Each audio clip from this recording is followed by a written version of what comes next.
Hi besties, good evening అంతా. ఎలా ఉన్నారు? బాగున్నారా? సో ఈరోజు స్టోరీ వచ్చేసి సీసాలో పువ్వు. ఒక రాజు కొలువు తీరి ఉన్నాడు. ఆ సభ బాగా జరుగుతూ ఉండగా ఆ సమయంలో ఒక ముని వచ్చాడు. ఆయన చేతిలో ఒక సీసా, అందులో ఒక పువ్వు ఉంది. ముని రాగానే రాజు గౌరవంగా లేచి నిలబడ్డాడు. ముని కూర్చొని, రాజా, ఈ సీసాలో ఒక పువ్వు ఉంది. ఈ సీసాను పగలగొట్టకుండా, వంచకుండా, తగలకుండా ఆ పువ్వును బయటికి తీయాలి. మీరు ఈ ఊరిలో వాళ్ళు ఎవరైనా ఇది చేయగలరా అన్నాడు. అప్పుడు సభలోని వాళ్ళు చాలా మంది పువ్వును తీయటానికి చూశారు, కానీ ఎవ్వరికీ చేత కాలేదు. అప్పుడు వాళ్ళు దీన్ని పట్టుకోకుండా, ముట్టుకోకుండా, పగలగొట్టకుండా ఎవ్వరు పువ్వును తీయలేరు.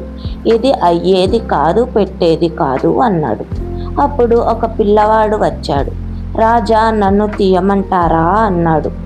రాజు, సరే తీయి, ఏ పుట్టలో ఏ పాముందో ఎవరికి తెలుసు అన్నాడు.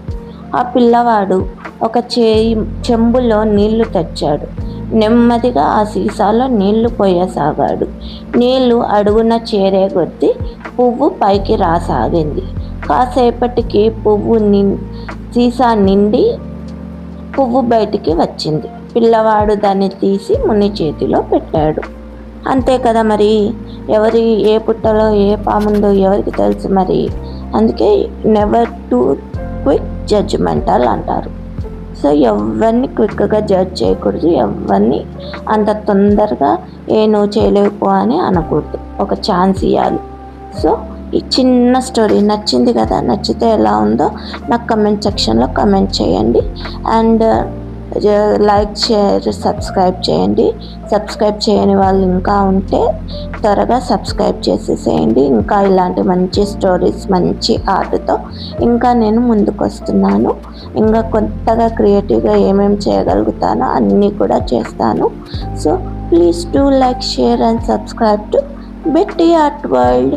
ఇంకా ఇక్కడ పైన ఇంకొక రౌండ్ కనిపిస్తుంది కదా, అది హాఫ్లో కట్ అయిపోయింది. సో ఆ కట్ అయిపోయినది కూడా నేను క్లే మౌల్డ్ చేసి పెట్టేశాను. అది నెక్స్ట్ వీడియోలో అది చేస్తాను. సో ఈ డ్రాయింగ్ ఎలా ఉంది? నచ్చిందా? అందరూ స్టోరీ నచ్చిందా? నచ్చితే మాత్రం please do like, share and subscribe to Betty art world. And comment సెక్షన్లో కూడా కమెంట్ చేయండి, ఎలా వచ్చిందో నాకు చెప్పండి. నాకు మంచి మంచి కమెంట్స్ వస్తున్నాయి, చాలా హ్యాపీగా ఉంది. Thank you so much. Bye bye. Have a great day.